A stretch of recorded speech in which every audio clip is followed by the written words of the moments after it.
I want to welcome you. I am coming to you tonight from Pawtucket, Rhode Island, where I am facing the beautiful Old Slater Mill, National Historic Landmark. And one of the things we try to do with this program is to bridge places that might not seem to have a connection, save for the fact that they are both part of the National Park Service and they are both units of the National Park Service. To state the obvious, there are no caves at Old Slater Mill. There are some interesting things happening underneath the ground, but there are no caverns either. And in preparing for this talk, we wanted to talk a bit about what bridges these places despite maybe that pretty obvious difference. Blackstone River Valley National Historical Park is made up of 6 separate historic sites, and we span a landscape that goes from Pawtucket, where we are in Slater Mill, all the way up past Whitinsville in a community called Northbridge, Massachusetts. All along that Blackstone River, we have some really fascinating communities, and we tell the story of the evolution of industry. We're also home to some of our own fascinating and beautiful geological formations, just such as the Purgatory Chasm. And a chasm, of course, is not exactly the same as a cave.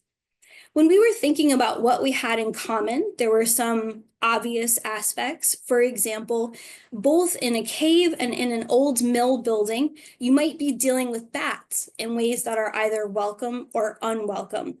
But I actually think the Blackstone Valley has a more interesting connection to the story of caves than what might first meet the eye. A cave is a natural void or chamber or cavity that exists underneath the surface of the earth. Caves can exist deep underground, and they can extend very far underneath the places where most of us plant our feet, unless we're Ranger Tim and we clock in and we go down into a cave 40 hours a week. Caves are made and remade and shaped by the dissolution of soluble rocks like limestone, by rainwater, groundwater, erosion, flowing water, or a number of other factors. When we talk about caving on something, we might have an image of someone bravely spelunking, going underneath the surface of the earth in a tight space or in a big spacious cavern like in Carlsbad. But when we talk about caving in terms of personal dynamics, caving is not usually a sign of strength. It usually means giving in. And when we think about geology, caving is really when something collapses under the earth or a void expands. It's when the center cannot hold. But we don't need to think of caves or caving as something negative. Instead, most people are really excited by the idea of caves, and we think of caves as natural places of wonder. It's sort of like looking out into a beautiful river or the vast ocean. There's great mysteries far beyond what we can see. We can think of a cave as having a world of possibility. And this is where I actually think we have a lot between Carlsbad and the Blackstone Valley in common. In a lot of ways, when people visit the Blackstone Valley, they spend a lot of time thinking with us about how the world used to be, about what we can't see anymore. This is a view from the opposite side of the river, looking at Pawtucket and looking specifically at Old Slater Mill in the early part of the 1900s, over 100 years ago. For over a century, this area was very densely populated by sites of industry all around that historic Slater Mill building, the country's first successful water-powered cotton spinning mill. It's what's also on the background behind me for my video.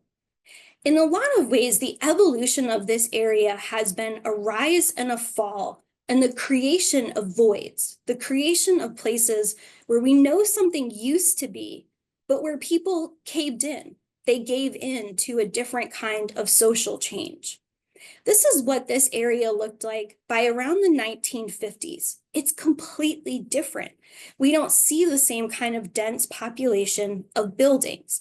And we have stories of people and nature creating voids all over the Blackstone Valley.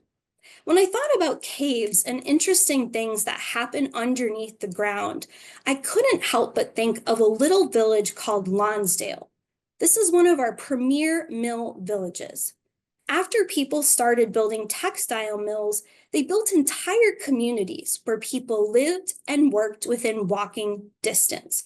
Lonsdale is a great example of that in Lincoln, Rhode Island.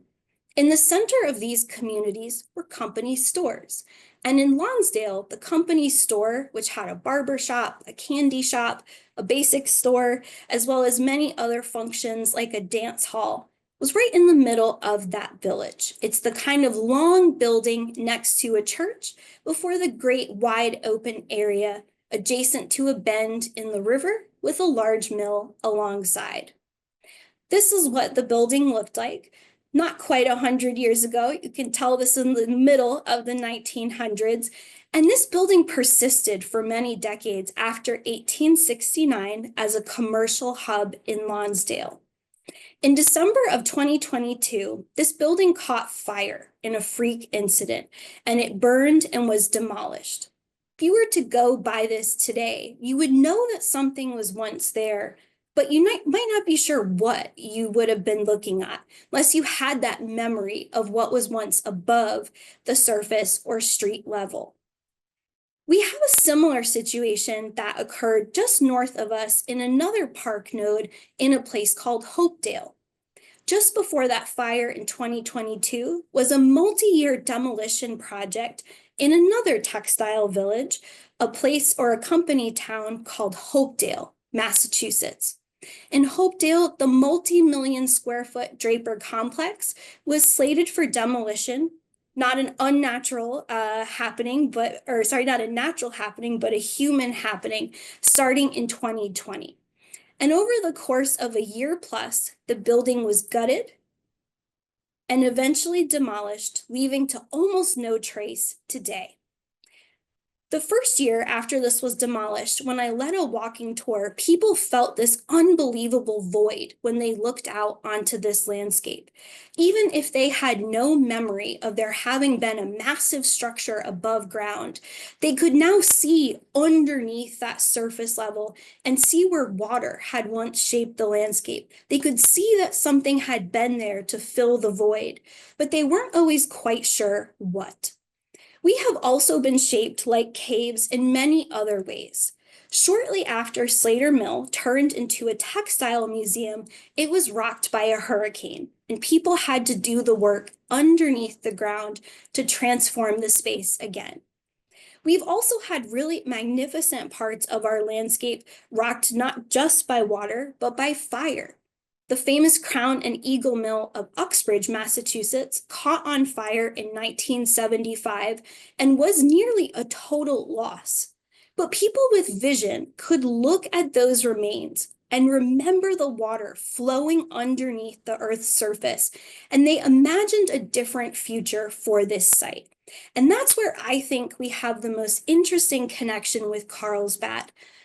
Whether we're in New Mexico or across the Blackstone Valley, we have water shaping and reshaping the contours of our landscape.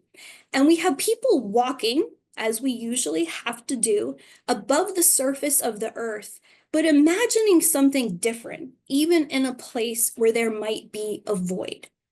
While people started tearing down buildings over several different eras in Pawtucket, Rhode Island, Slater Mill stayed.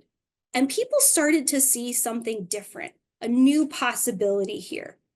Within 2 years, on separate parts of the country, Carlsbad was turned into a monument and Slater Mill was turned into a museum by a group of business people who formed the Old Slater Mill Association. They looked at a landscape that was rapidly changing, and some would say deteriorating, as things were being taken away and voids were being created. And they imagined a tourism industry in a place where it had been unprecedented before.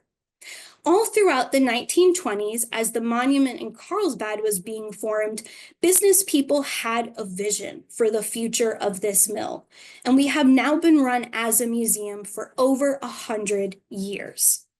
What's exciting about our partnership with places such as Carlsbad is we have kind of all of these interesting connections that bridge us together. If we go back far enough, we can think about the glaciers that carved out our valley. They're not here with us, of course, anymore. They've melted and made the landscape we live in, but that void is no less important to how we interact with our environment. We can also think about the people who are buried under the surface of the earth all throughout the Blackstone Valley. They don't just constitute a void, they are a huge part of how we understand the landscape that we occupy today. Now, I know many people have joined us since we started, so we encourage you to put all of your questions into the chat. It's now my pleasure to turn things over to our colleague, Tim Bone. We are going to take a kind of imaginary travel to a cave. Thankfully, we don't have to worry about losing signal. Tim is above ground. And I don't think we'll have to worry about bats unless that's a personal concern for you at your home. So Tim, we'll get your PowerPoint ready and you can take it away.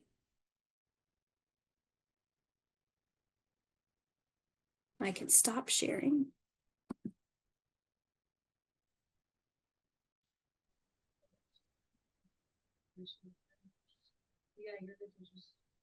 Okay, can everyone see my screen? Mark, you about ready to go for the night? So I'm Ranger Tim. I work at Carlsbad Caverns National Park in southern New Mexico. I'll start with a quick introduction. I'm originally from Pennsylvania, but my work with the federal government has taken me all over the country. My first position was with the Army Corps of Engineers in southern Vermont back in 2016. And in 2018, I moved over to the National Park Service, starting out in Montana at a park called Bighorn Canyon, before spending 2 summers in northern Minnesota at Grand Portage National Monument on the shore of Lake Superior. I then went down to my first cave park, Russell Cave in northern Alabama. And in 2022, I got to work with Allison in the Blackstone Valley, as well as working at Roger Williams National Memorial in Providence. Since 2023, I have been here at Carlsbad Caverns National Park. Most days at the cave are pretty normal ranger things, walking around the cave answering questions, working the information desk.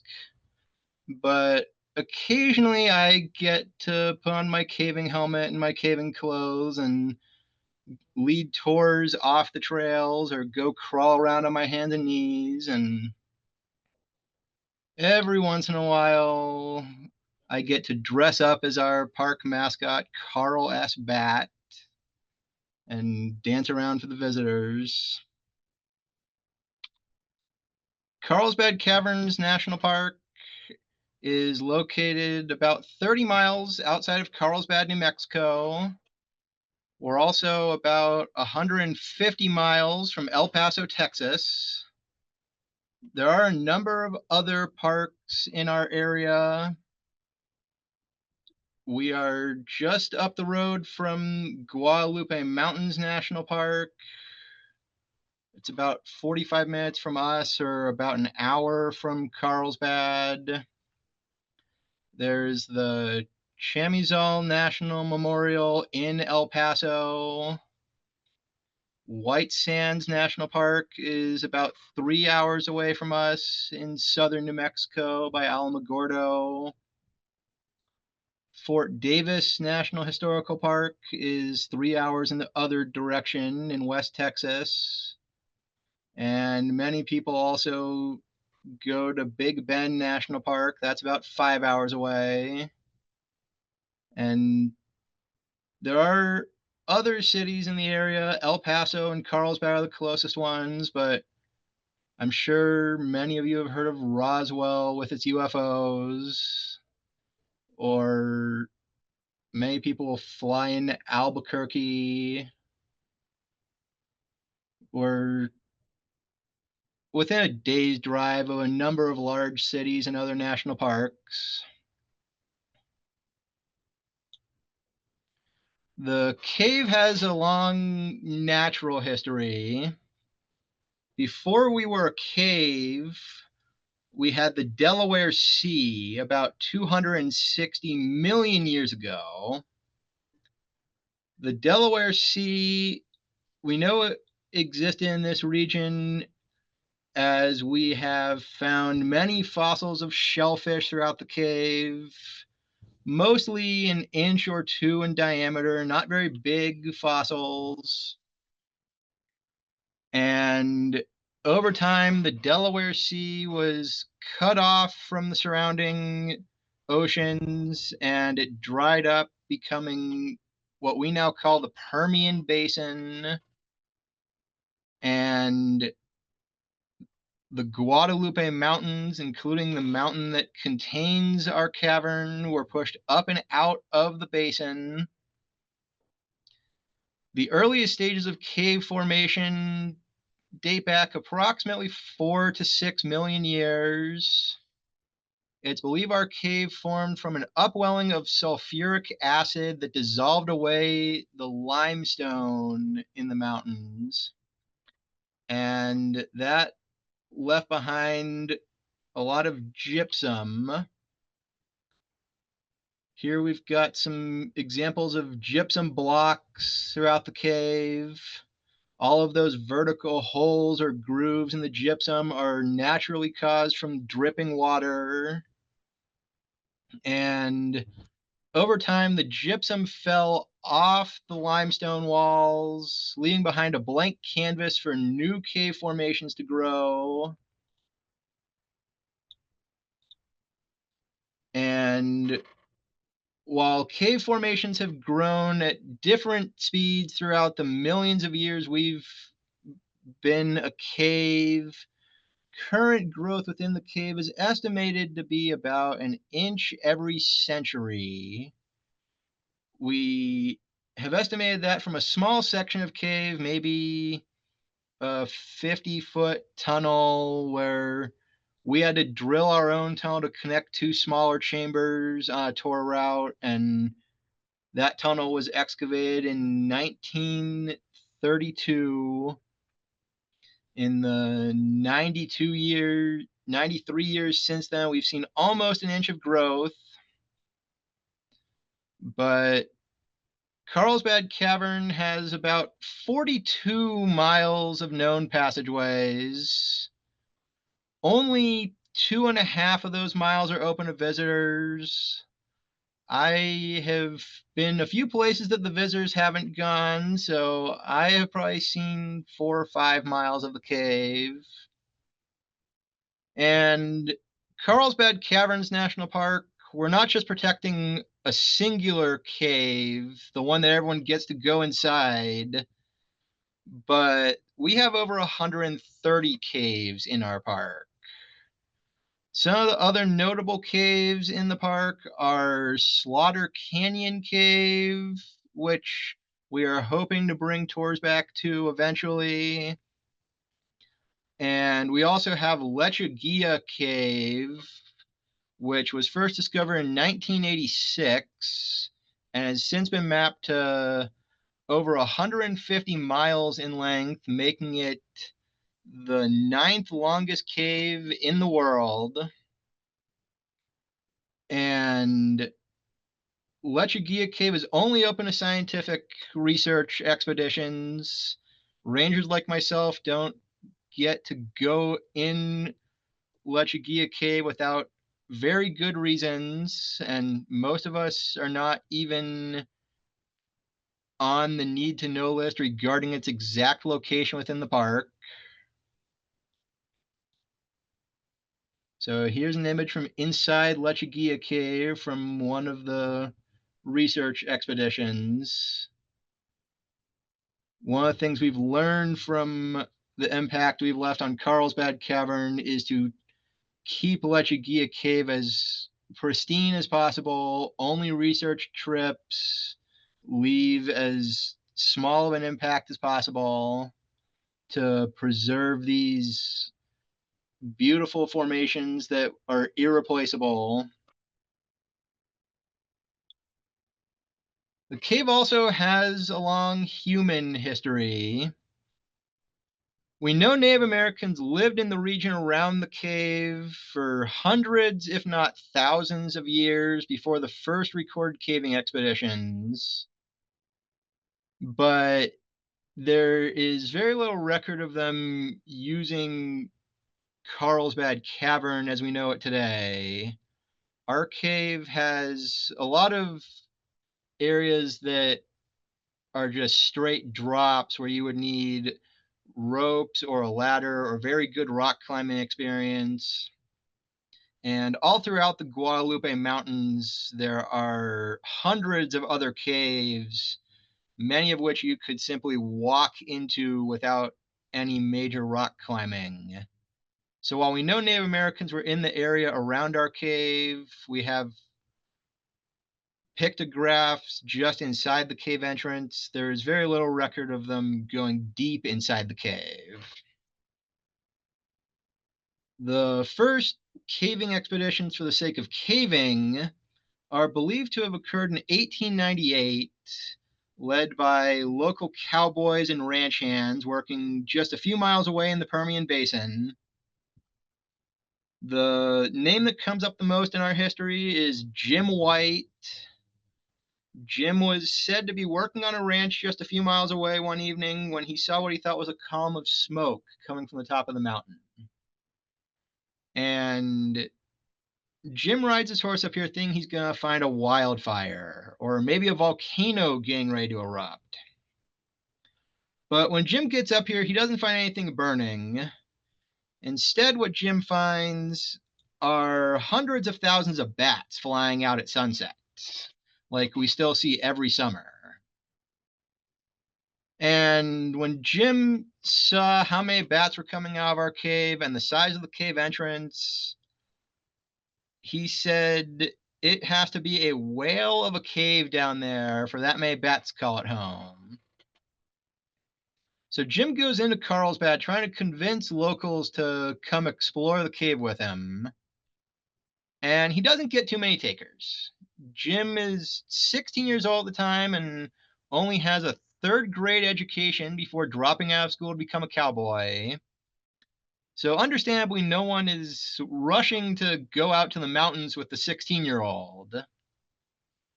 But when Jim mentions the bats, that catches the attention of some local businessmen in Carlsbad. And that's because where there are bats, there is guano. And there were mining claims placed on the cave to extract the guano.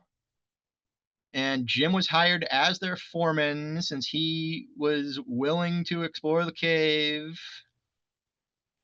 And Jim would go on to start leading early cave tours. Eventually, he did convince a local photographer by the name of Ray V. Davis to come out to the cave. And Ray brought his camera equipment along. Not a simple task at the time, as his camera was said to weigh somewhere between 30 and 50 pounds. And it sat atop a wooden tripod that weighed another 50 pounds. But once Jim and Ray got the camera equipment into the cave,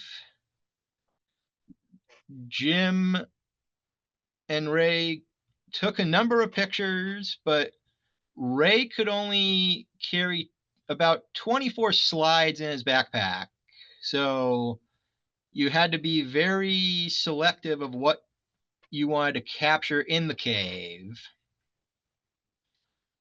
Once Ray started developing his photos, Jim and Ray would mail them out to anyone who would listen.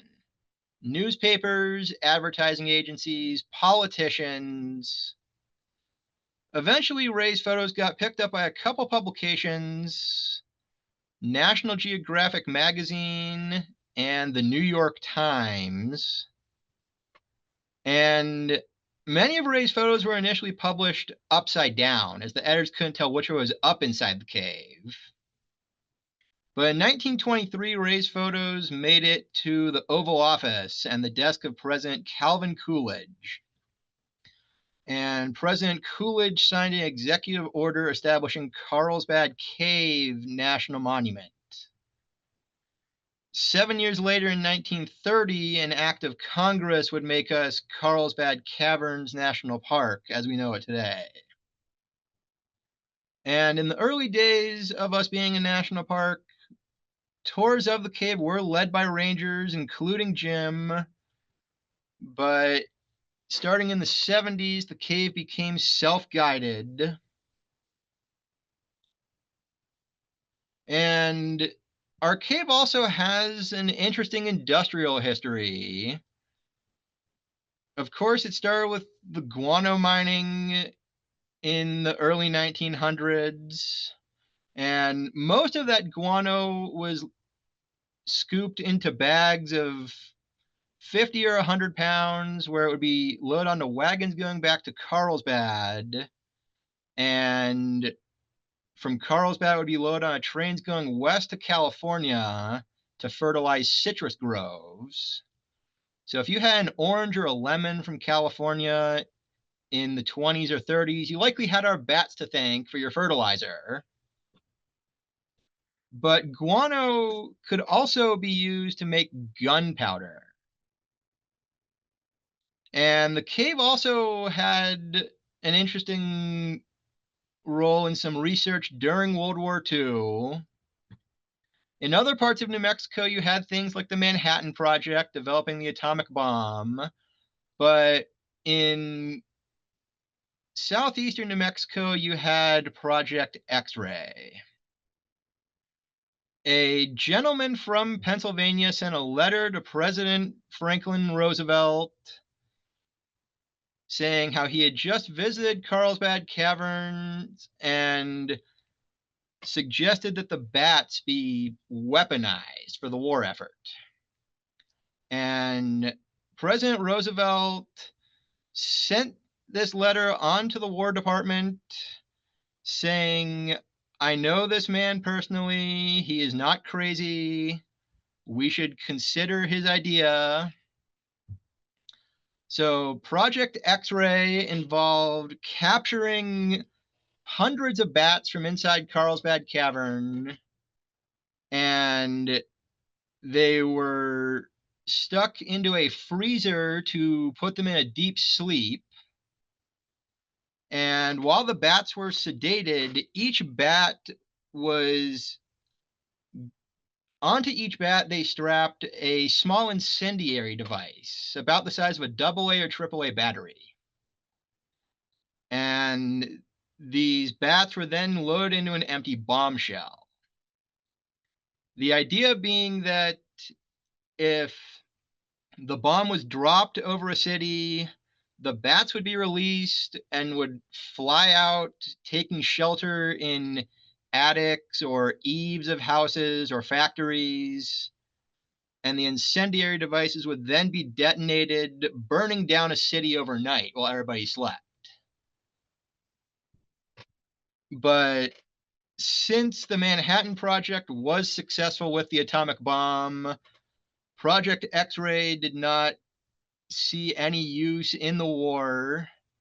However, there was a minor accident at the Carlsbad airfield at the time where one of the bombshells popped open and all of the bats flew up into the rafters of a hangar, which then burned down from the incendiaries.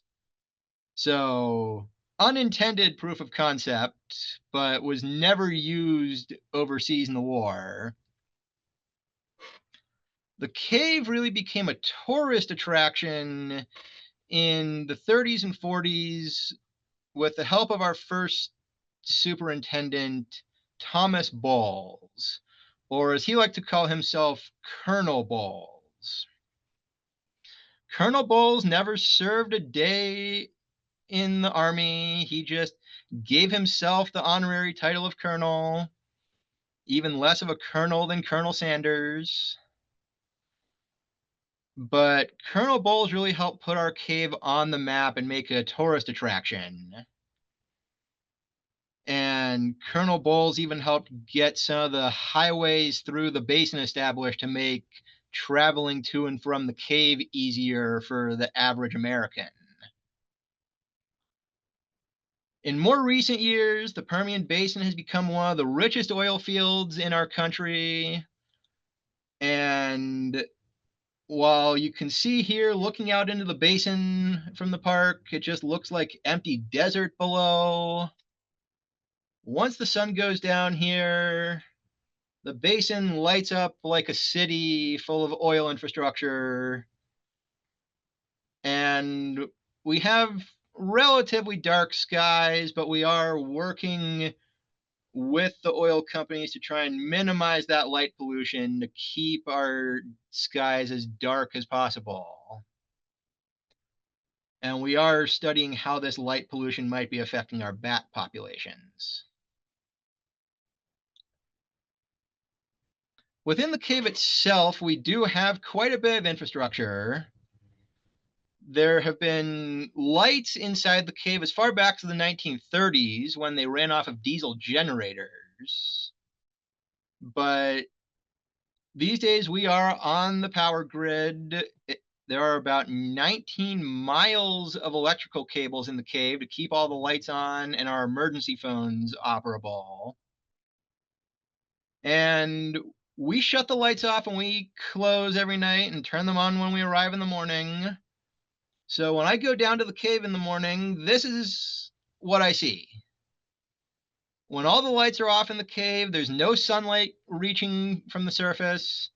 You can hold your hand in front of your face and still see nothing. But once I turn those lights on, this is my office. This is the big room. The cave lights have been upgraded a number of times. In the past decade, we've switched our system over to LEDs. And the cave trails date back to the 20s when early cavers like Jim were just carving any path they could find through the cave. And in the 50s, we took those dirt trails and put retaining walls around them, as well as paving them with asphalt. But after about 20 years, we took that asphalt out, not only because it was deteriorating, but also because the chemicals in the asphalt were leaching out and contaminating the surrounding sections of the cave. These days, the trails are primarily an epoxy resin with a layer of gravel sprinkled on top before the resin sets, which still gives you some traction in the cave. If we didn't put that gravel on top, you'd slide around on the epoxy like a sheet of ice, and it would not make it easy to climb up or down any of the hills in the cave. We last resurfaced the cave with that same epoxy gravel mix about 20 years ago, and hopefully it will get another resurfacing in another 5 or 10 years. I think some of our folks are researching materials to possibly replace the epoxy. And handrails have only been all throughout the cave since the 1990s with the passage of the ADA. Before that, you just had the walls or the occasional cave formation to hang on to. And for most of our history, there has been a lunchroom or snack bar deep in the cave. In the early days, that lunchroom did serve coffee and fried chicken, among other things. The cooking was all done on the surface and the hot food brought into the cave. But over the years, we have scaled back the size of the lunchroom as well as its offerings. They stopped serving fried chicken after we had a raccoon infestation getting into the garbage cans to eat the chicken bones. Our biologists had to go in and catch the raccoons one at a time and escort them back out of the cave. And we as visitors do leave quite an impact on the cave. While the lights make it easy for us to walk around, they also allow for a lot of algae growth in the cave. The algae mostly grew when we had big incandescent light bulbs that put off a lot of heat in addition to light. That heat and light combined with the high moisture levels inside the cave allowed for algae to grow basically anywhere you have spotlight shining. But the LED system we use now can put out the same amount of light while generating almost no heat. So we can still light up the cave, but the lack of heat from those LEDs has slowed the growth of existing algae mats and stopped the growth of new ones. In many cases, we can scrub that algae off with a bleach solution, but there are many cases where it's impractical to remove, whether it's too hard for us to reach without putting on harnesses or something too fragile that if we scrub too hard, it would shatter. And there are elevators in the cave that'll take you straight down to the big room. There were elevators installed as early as the 30s and a second pair in the 50s. But one problem that came with those elevators is they basically create a chimney out of the cave. And they allowed that moisture from the cave to escape up to the desert on the surface. That moisture leaving the cave faster than it could naturally be resupplied meant cave pools started to shrink over time. When we first noticed this in the 50s, we would go around with a garden hose every morning and fill the pools up to make them look nice and full for the visitors. But it quickly occurred to us that this was not good for the cave. The same chemicals that make that tap water safe for us to drink were killing off all the microorganisms that live in all the cave pools. So in the 70s, we started making efforts to minimize how much moisture could escape. It started with revolving doors around the elevator lobby, but in more recent years, we've upgraded to a full airlock system where you go in one door and it has to shut behind you before you open the second door. And we also have quite an impact on cave formations. In the early days of the cave being a tourist attraction, it was practically encouraged to take a piece of the cave home with you. And here you can see a broken cave formation with my thumb for scale, so maybe half an inch in diameter. But there are hundreds, if not thousands, of broken formations throughout the cave, mostly broken by visitors. These days, if formations are broken by visitors, we do our best to put them back together. We have teams of volunteers that will come in and put formations back together like jigsaw puzzles, and they use these funny tools called stalactojacks to hold stalactites up while the glue is setting. And we also leave a lot of stuff behind in the cave.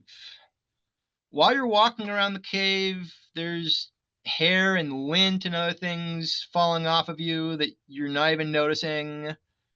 And we have volunteers that help us clean up lint around the cave 2 or 3 times a year using paint brushes and toothbrushes and whatever it takes to get in all the nooks and crannies.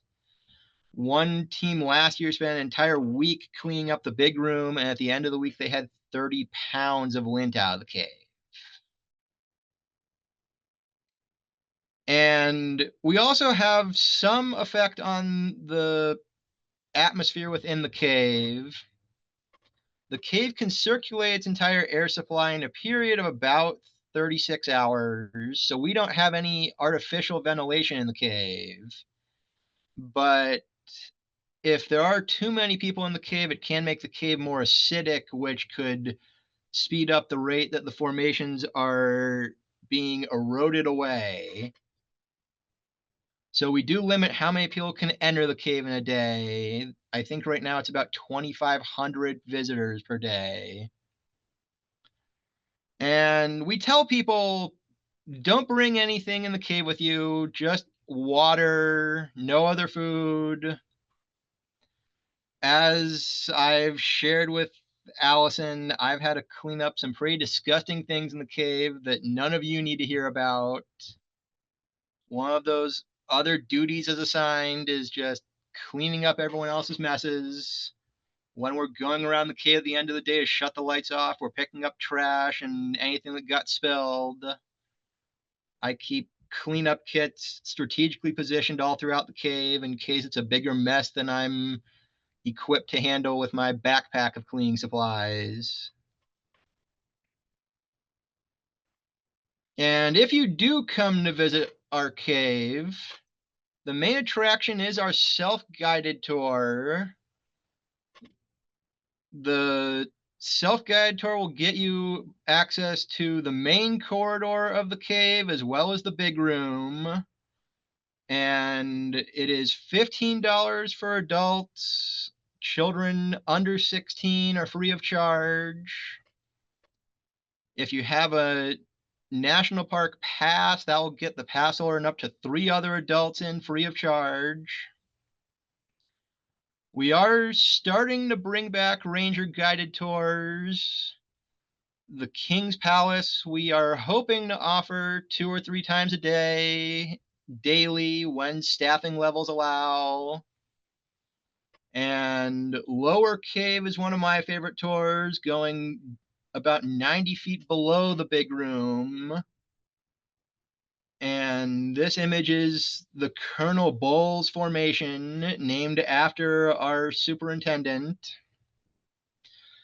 Colonel Bowles would bring his VIPs down to Lower Cave and would say, "These columns are holding up the cave all around you," before reaching up and pulling out this 1-foot segment from the middle of this column. And that has since been permanently glued in place so that nobody can pull Colonel Bowles' stunts. But if we're able to bring back Lower Cave, that's typically 3 days a week. And the other tour we're hoping to bring back eventually is Slaughter Canyon Cave. And that will only be offered during the spring and the fall when it's not too hot to be hiking about half a mile up the side of a mountain to get to the cave entrance, and not so cold that things are starting to ice over. And we also have a number of seasonal programs. We have our bat flight program is probably our most famous, coming to watch all the bats fly out at sunset. Our bat season is approximately May to October, but sometimes the bats show up earlier or stick around later. Right now, our bats are still in hibernation for the winter for another month or so. And we also occasionally do astronomy programs with our relatively dark skies. Those are mainly during the summer season following bat flight programs, but we've also done some during the winters. And every December, we also have our Rock of Ages program, which we try to do about 3 nights a week for the month of December. This is a candlelight tour through the big room, going back to the days of Colonel Bowles with his candlelight tours. And Colonel Bowles would end his tour by shutting off all the lights in the cave or blowing out all the candles. And the Rangers would come out of the woodwork, lighting their lanterns and singing the hymn Rock of Ages. Colonel Bowles was eventually told to stop that program as the Park Service became more focused on education instead of entertainment. And when Colonel Bowles tore up that letter from Washington and refused to stop, his next letter from Washington said he had been reassigned to Hot Springs National Park in Arkansas. But when Colonel Bowles retired, he did return to Carlsbad And because those tours were a big part of putting our cave on the map, we still pay respect to Colonel Bowles in that early era of the cave every December to give us an evening program outside of bat season. And if you are coming to visit the cave, reservations are strongly recommended. You can book those on recreation.gov or by calling the phone number here. Those tickets are released 30 days in advance. And there are walk-up tickets available every day when we open the visitor center, but we are quite busy anytime that school is out. So not just during the summer, but we've been quite busy late with spring break, and Thanksgiving and Christmas are also busy times for us. January and February are probably the quietest times of year at the cave, but we also don't have a lot of extra programming going on either. It's after bat season, and we typically don't have any other evening programs like astronomy or Rock of Ages that time of year.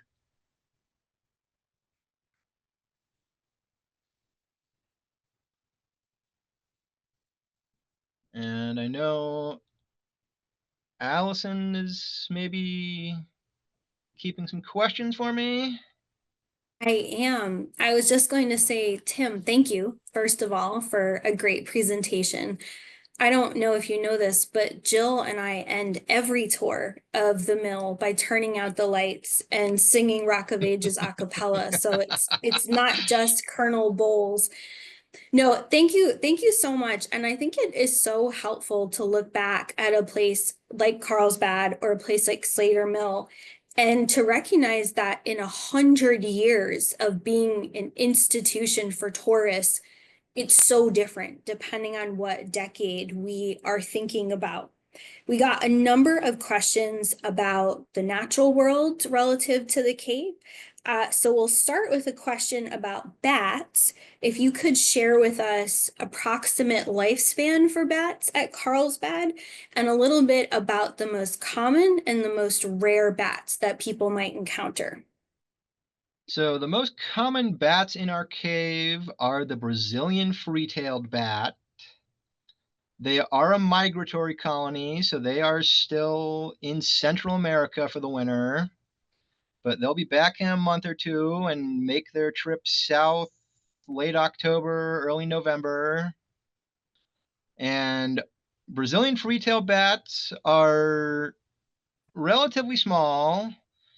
Each one's about the size of your thumb with a wingspan of about a foot, and they weigh about half an ounce or 15 grams. So if you've got 3 nickels in your pocket, that's the weight of a bat.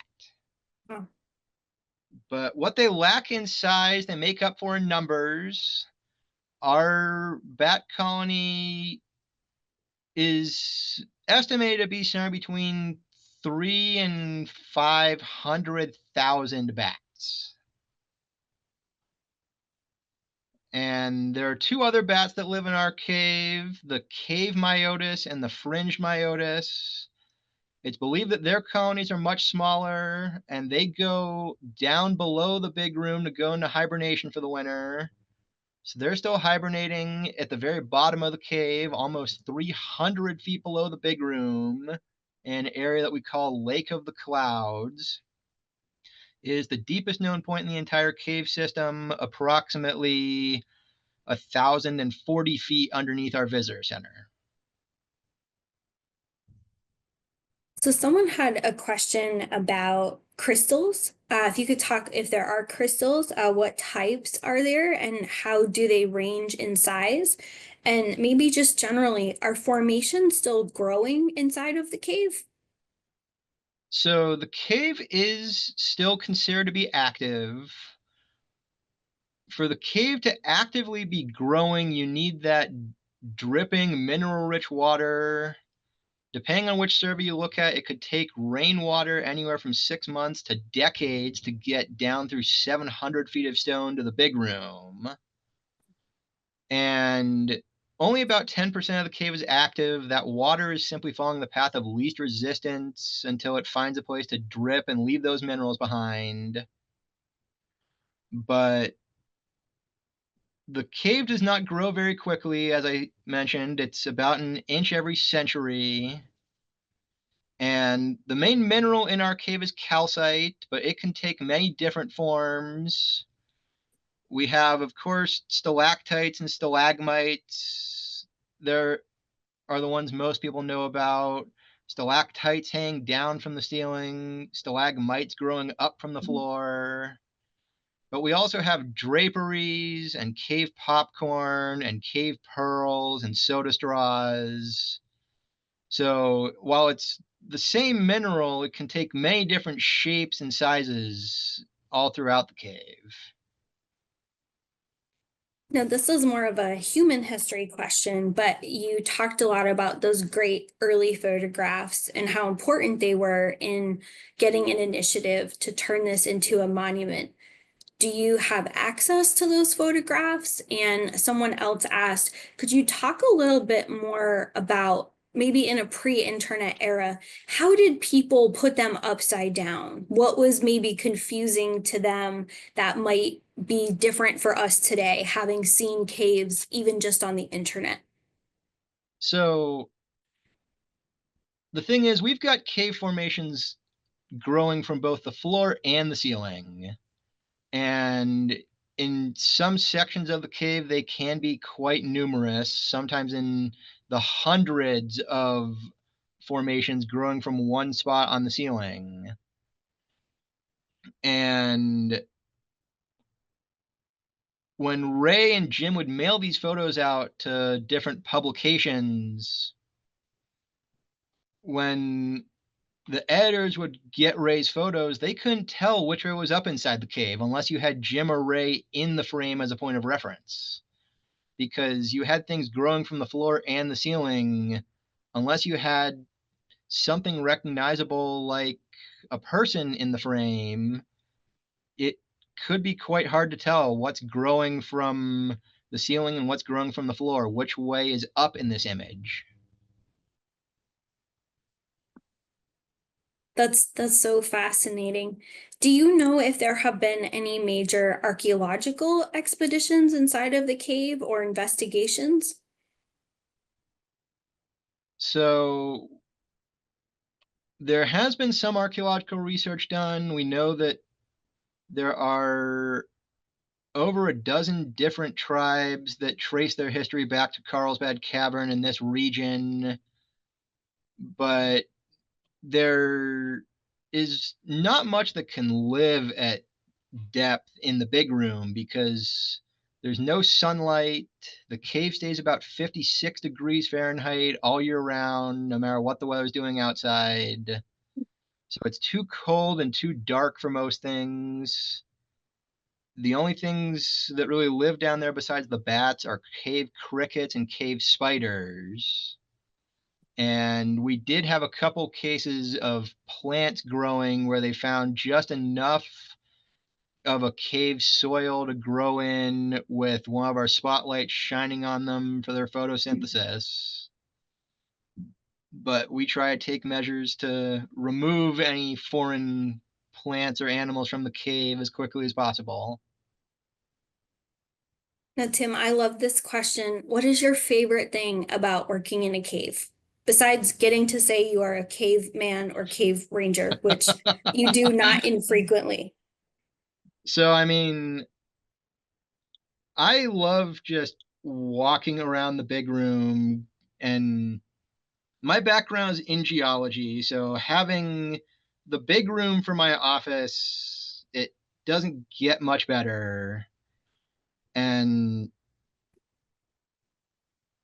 I also love going down into Lower Cave when I get to trade my flat hat for a caving helmet and gloves and climb down a few ladders and not necessarily crawl on my hands and knees, but definitely get dirty in the cave.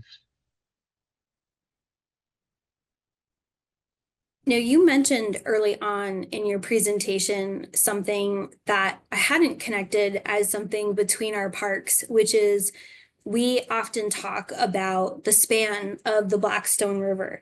And the span of the Blackstone River across, more than 24 communities in New England is almost exactly the same length as the 42 miles, right, that you talked about that comprises the cave, which I think really gives some awesome perspective. I wanted to thank you for joining us tonight, all the way from New Mexico, different time zone for us, for sharing your experience. And you mentioned something else that I think is wonderful and also speaks to the light pollution picture that you put up. If you've never had the experience of going deep into a cave, there is something so humbling and powerful about being in complete darkness. You mentioned that your workday starts. Many of us flick on lights, right? Powered by the grid, maybe powered by hydroelectricity, depending on where you live. One of the first things we do is we turn on the lights in the morning. Even in the mills in the 18th century, getting it bright enough with natural and artificial light. And I think it goes back to this idea that even in a void, right, whether that void is natural or a human-made void, there is still a story there. And when you're surrounded by complete darkness, it creates a sensory experience. It's not an absence, it's an experiential moment of its own. I want to thank Sherilyn King, who does our American Sign Language interpretation. I want to thank Jill Forrester, who handles all of the technical aspects. And of course, our colleague Tim, who is with us tonight. I hope you will come back next week. We will be going to Valley Forge. And much like our trip to the cave, you don't have to pack anything. You just have to show up. We will be in a different century, learning something very different. But again, thank you so much, Tim. We owe you, and I still have my coupon free cave tour. So you can have a free mill tour anytime. Yes. Yes, you're always welcome to come visit me here in Carlsbad. I'm happy to show my cave off. We don't have to go all 42 miles. I'm certain of that. No, of course not. Only about 2.5 of those miles are open for visitors. Okay, we can handle that, I think. But thank you all for joining us. We love that you come to us from all over the country. We have 2 more weeks of presentations. And again, thank you to Sherilyn, to Jill, and of course to our guest, Tim. We sincerely hope that we will see you next week. And thank you again.